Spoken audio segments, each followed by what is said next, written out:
तो भाई बच्चा लोग देखिए, क्लास 10 सबसे पहले आपके पेपर शुरू होने वाले हैं, ठीक है ना, फरवरी में। तो अभी मेरे पास एक अपडेट आई है, ठीक है। अपडेट क्या, बच्चे क्वेश्चंस मुझसे पूछ रहे हैं बराबर, ठीक।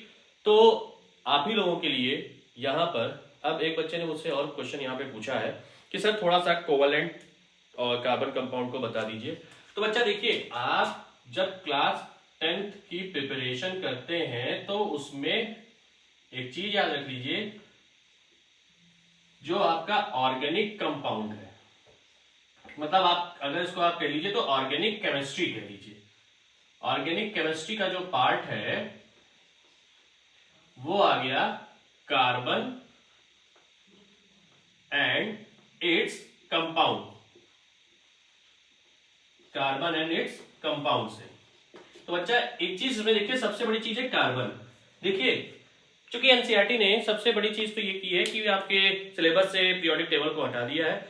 कोई बात नहीं भाई, नहीं है, हम पढ़ के समझ लेंगे। सबसे पहले देखिए, जब भी कोई चीज पढ़िए, एलिमेंट के बारे में पढ़िए, तो पीरियोडिक टेबल अपने सामने रख के पढ़िए और आपको सब चीजें आ जाएगी। अभी मैं एक काम करूंगा, एक दो दिनों में आपके लिए मैं पीरियोडिक टेबल का छोटा सा डिस्कशन आपके लिए ला दूंगा, ठीक है ना, ताकि आपको चीजें समझ में आ पाए।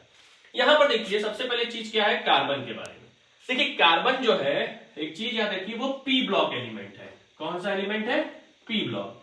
बेटा पी ब्लॉक में याद रखिएगा, सबसे पहले तो हमारे इनर्ट गैसेस पाई जाती है बिल्कुल राइट हैंड साइड में, जिसके ऑक्टेव कंप्लीट होते हैं, फुलफिल होते हैं बिल्कुल, ठीक है ना, इनर्ट गैसेस से लेकर जाती है।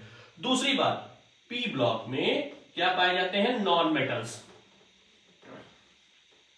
गैसेस, ठीक है ना, ये पाए जाते हैं। क्या चीज पाई जाती है? नॉन मेटल्स और गैसेस, ठीक है।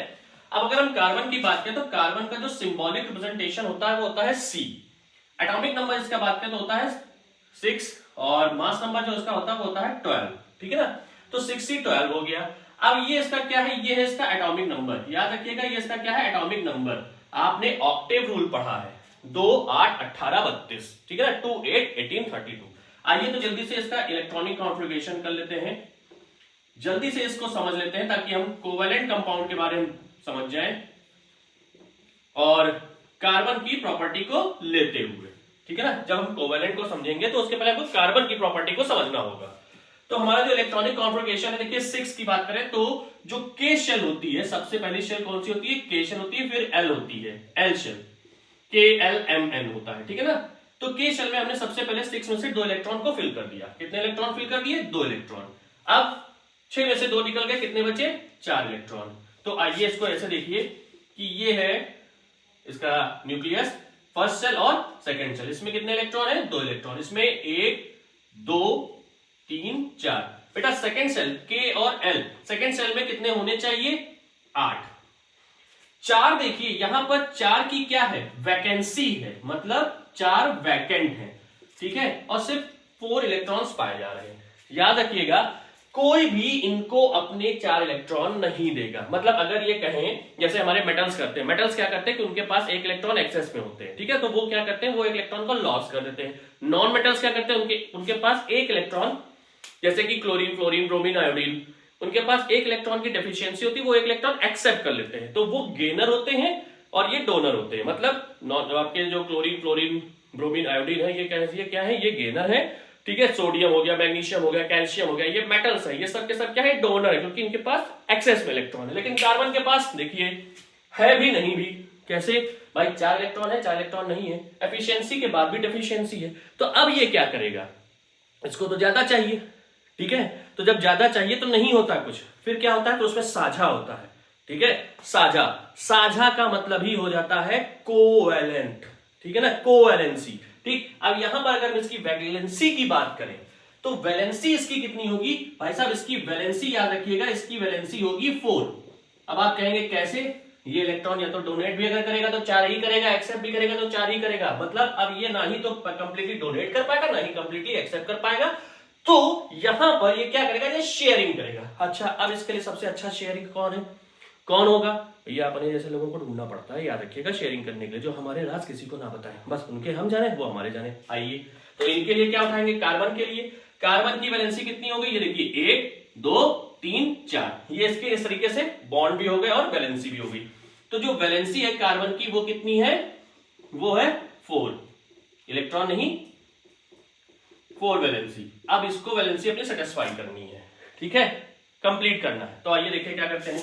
इन्होंने किया क्या, इन्होंने सबसे पहले जो पहला एलिमेंट है हाइड्रोजन, उससे मदद मांगी। हाइड्रोजन के पास क्या है, अरे वैसे ही ये देखिए मेटल का तो सरताज बादशाह है ये, एक इलेक्ट्रॉन होता है 1s1 या 1s1 की बात तो थोड़ी सी वो बता दी, लेकिन यहाँ पे देखिए एक इलेक्ट्रॉन है, कितना है, एक इलेक्ट्रॉन, 1h1, इसको ऐसे समझिए 1h1, ठीक है ना। तो एक इलेक्ट्रॉन है, एटॉमिक नंबर इसका 1 है, एक इलेक्ट्रॉन है, एक इलेक्ट्रॉन की इसके पास भी कमी है। अब या तो ये इलेक्ट्रॉन अपना दे दे तो ये H+ बन जाएगा, ठीक। अब यहां पे क्या करेगा, कार्बन को, इसको देखिए, इसको कहते हैं लुईस डॉट स्ट्रक्चर। ये याद कर लीजिए, एनसीईआरटी में पूछा जाना है, 15 से 18 नंबर की आपकी ये कार्बन एंड इट्स कंपाउंड पूछ आता है, ठीक है ना। लुईस डॉट स्ट्रक्चर आपका आएगा ही आएगा। देखिए क्या किया आपने, कार्बन के ऊपर इस तरीके से क्रॉस में इलेक्ट्रॉन बना दिया, आउटर मोस्ट शेल में इसके इस तरह से इलेक्ट्रॉन है। एक हाइड्रोजन इसके पास आ गया, एक हाइड्रोजन जैसे इसके पास आया तो ये क्या हो गया, हाइड्रोजन ने देखा एक इलेक्ट्रॉन इसके पास है, ठीक, वो इससे क्या करेगा, भाई हमको तुम एक इलेक्ट्रॉन दे दो, ठीक है, और हमारे एक इलेक्ट्रॉन से तुम साझा कर लो। तो इसने कहा, देखो इसके तो कंप्लीट हो गए हाइड्रोजन के, अब इसने क्या कहा, भैया तुमने तो अपना कंप्लीट कर लिया, अपने ही जैसे और लाओ, ठीक है, हमारे भी कंप्लीट करवाओ, ठीक। तो उसने क्या किया, उसने अपने ही जैसों को बुला लाया। ये देखिए भाई,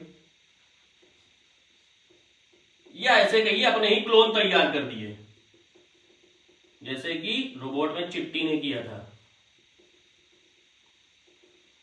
ठीक है। ये देखिए इस तरीके से हो गया। अब हाइड्रोजन के देखिए 2 electron 2 electron 2 electron 2 electron satisfy.